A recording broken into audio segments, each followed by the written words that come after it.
आज कहानी है उस एक्ट्रेस की जिन्होंने 34 साल की उम्र में अलविदा कहा दुनिया को, मगर सबसे बड़ी ट्रेजेडी रही कि उनकी अंतिम यात्रा ठेले पर गई।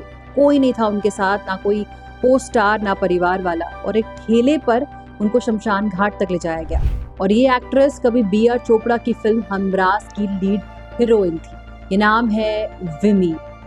विमी यानी विमलेश कौर वाधवान। 1944 को जालंधर में एक सिख परिवार में उनका जन्म हुआ एंड बचपन से ही उनको सिंगिंग, क्लासिकल सिंगिंग की ट्रेनिंग दी गई।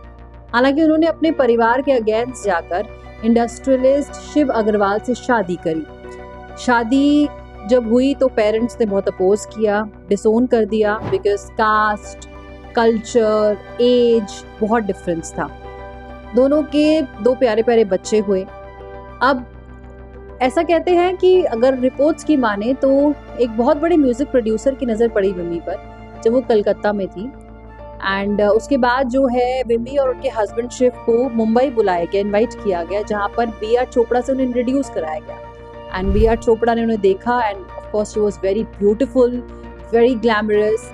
इसके बाद उन्होंने फिल्म हमराज के लिए ऑपोजिट सुनील दत्त उन्हें साइन कर लिया। ये film commercially super duper hit हुई और रातों रात विमी की किस्मत चमक गई। वो एक बिल्कुल ग्लैमरस बोल्ड एक्ट्रेस के रूप में आई।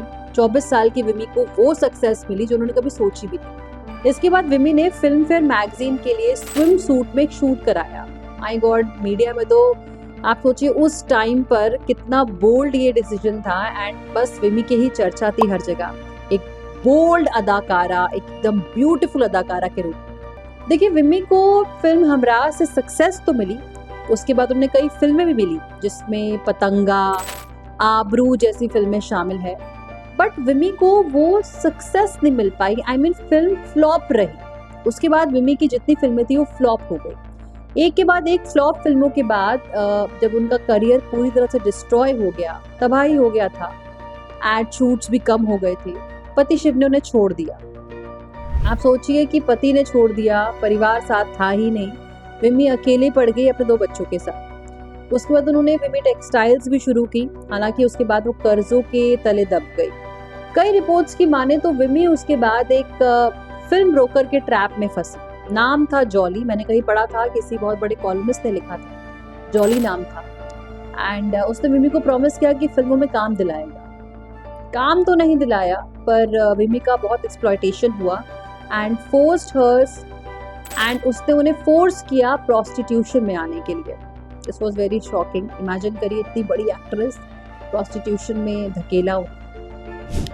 नाम बहुत खराब हुआ विमी का। एंड इसके बाद इतनी बड़ी एक्ट्रेस, कभी बी.आर. चोपड़ा की हीरोइन थी, फिल्म फेयर के लिए शूट किया, क्या क्या नहीं था।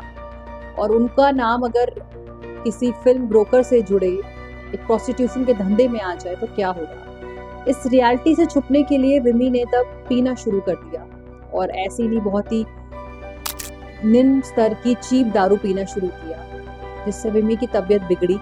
और 1974 में विमी ने इस दुनिया को अलविदा कह दिया।